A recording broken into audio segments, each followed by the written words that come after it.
Have you guys watched the movie Citation? I'm not a professional critic. I am just taking the lessons that I learned from the movie and said I should share with you guys.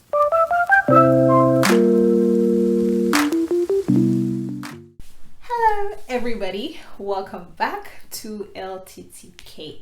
Let's toast to knowledge. My name is Ololade Oge and thank you guys for coming again. Have you guys watched the movie Citation? So Citation is a Nigerian movie directed by Kunle Afolayan. I really like how Kunle Afolayan is able to tell deeply educational stories through movies. And Citation is one of those movies that you would watch and it will leave you thinking about issues that affect so many societies, including Nigerian society. Anyway, if you haven't watched Citation, I'm not here to do a spoiler alert for you. Instead, I have watched Citation and it opened my mind to see another part of my subconscious conditioning, and I will tell you why. So a brief synopsis about Citation. So Citation is a movie that the plot is set to the story about a girl who kind of took an interest in her lecturer because he was very intelligent. So she really liked that he was very intelligent and was interested in knowing about what he knew because she was very ambitious. She was really one of those bright students even at her young age. But on the other hand, the professor started having sexual feelings for her and along the line attempted to rape her. Thankfully, she escaped and she made a report to the university council, and then they took on the case in their university court. Thankfully, she won, but along the line, the movie makes you see the events leading up to the case, which is the rape allegation, and it ended with her winning against the professor. There were many themes in the movie, which I'm not really about to focus on, but there was the theme of power tussle where it's like the person who gets to speak the loudest is the one who has the power.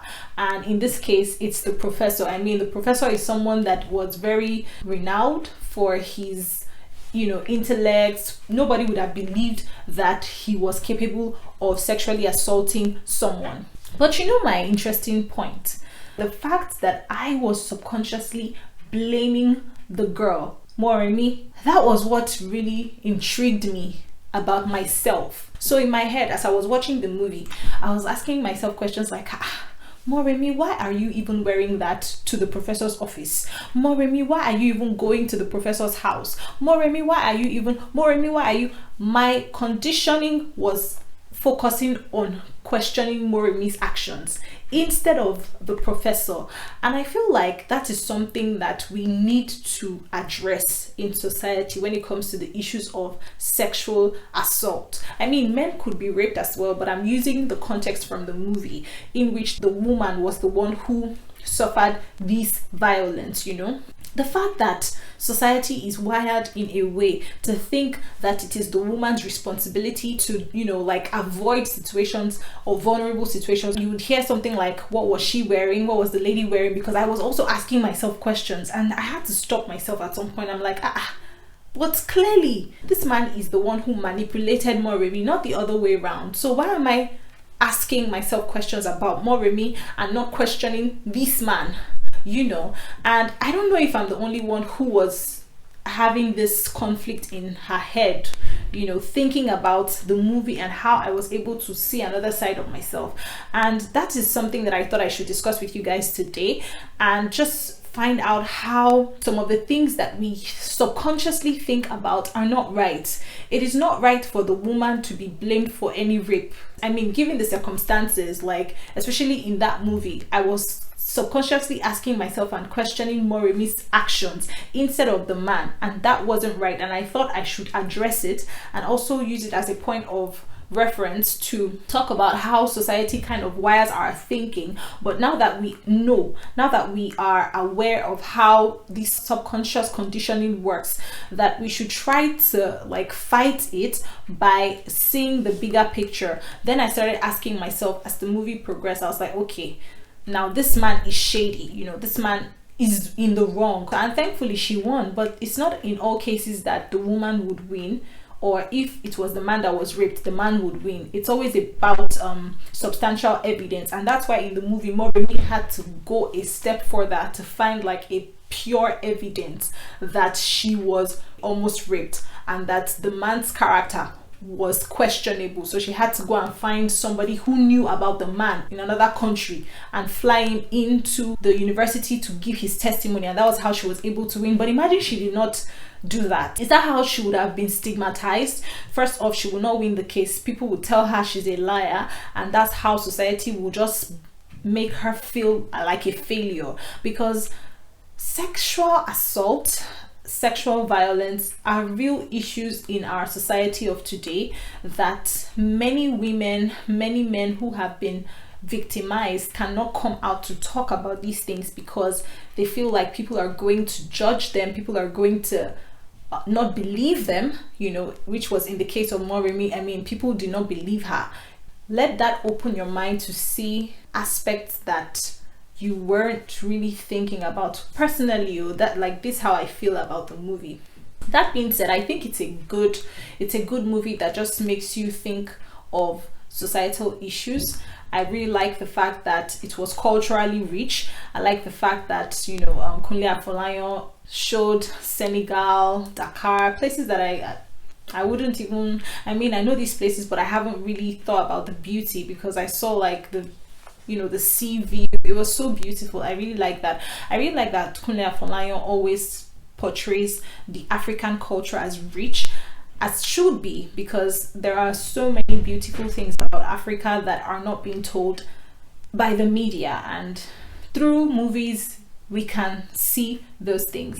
The movie generally, I mean, it wasn't perfect. There were other things in the movie that I felt like they'd be doing too much. Like some of the scenes were too long, unnecessary. I'm not going to, like I said before, I'm not going to spoil the movie for you, but I felt like some of the scenes were unnecessary. And I would also say that some characters were not needed, and maybe some of the characters were not strong in the beginning, and maybe at the end of the movie they evolved. I'm not even here to particularly review the movie. I just think it's a movie that made me think about my subconscious bias, and that for me is very important, because then I can be more aware of how I think, how a part of me thinks, so that I can fight that subconscious programming and reprogram it, you know, with right thinking. Do you get what I'm saying, guys? So quickly, I learned 3 lessons from the movie Citation. The first is that justice system, it's a bit complicated, you know, and it's always based on reasonable evidence that is beyond reasonable doubt. And sometimes that's why people don't always get the justice, because they don't have enough evidence. I'm thankful that Moremi was able to get her evidence, she was able to get the witness, and she won the case.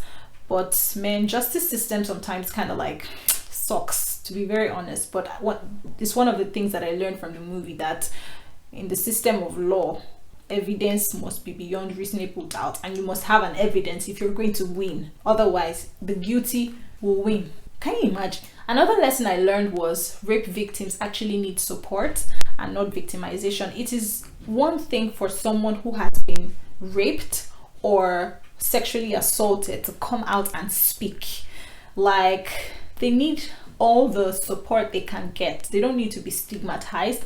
They don't need people to be looking down on them and laughing at them or mocking them. They need all the support they can get. And in the movie, you know, Moremi, she was very strong, because even her boyfriend left her alone. Like, she was really alone. Her friend deserted her. She was just, it was just too much for her. But thankfully, she was able to scale through. And then after she won the case, you know, everybody gathered around her. We're praising her, you know. But like, generally speaking, if you know someone that has been sexually assaulted or raped or something, just give them all the support that they need, because it's a serious issue and it can actually damage somebody's self-esteem for the rest of their lives.